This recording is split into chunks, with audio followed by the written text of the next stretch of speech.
Hello friends, welcome back to my channel. So today we are making some fajita steak. I am using chuck roast. So these days the meat is expensive, so I decided to use chuck roast. So to get started, we are going to go ahead and start chopping our vegetables.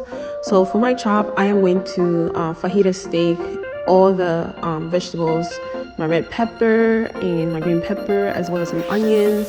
And we are also going to dice our garlic.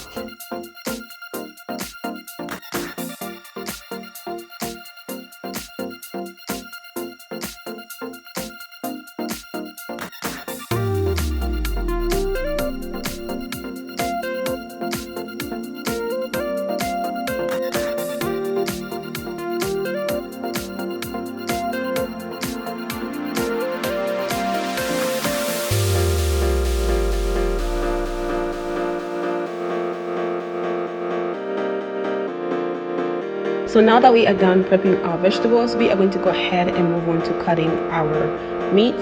So over here, guys, I am going to cut my meat into fajita steak sizes.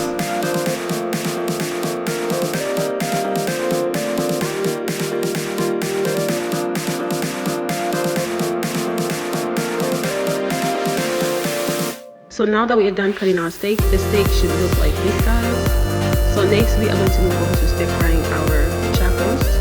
So over here, guys, I'm adding some oil, and you want to heat it up at medium high, and then you want to go ahead and add in your meat. So after adding our meat, we're going to stir fry it for about a minute before we start seasoning it.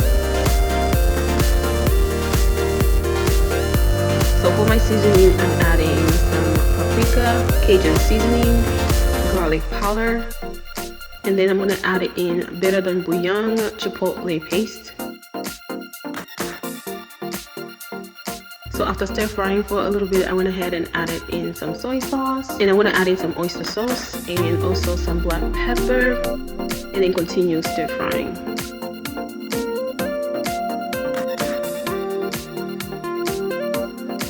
So after stir frying for about 1 minute again, I went ahead and started adding all my vegetables in there.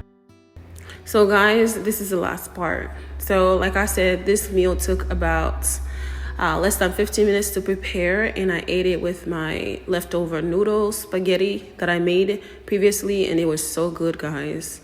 So over here, guys, I'm just adding in some extra little oil, and this is sesame oil. This is optional, you don't have to add it on there. I just added it in for flavor. So I continue stir frying it. So just want to say thank you for those who are watching, for those who are subscribing. I hope you enjoyed this video, and I'll definitely see you next time when I make something new. Bon appetit. Bye.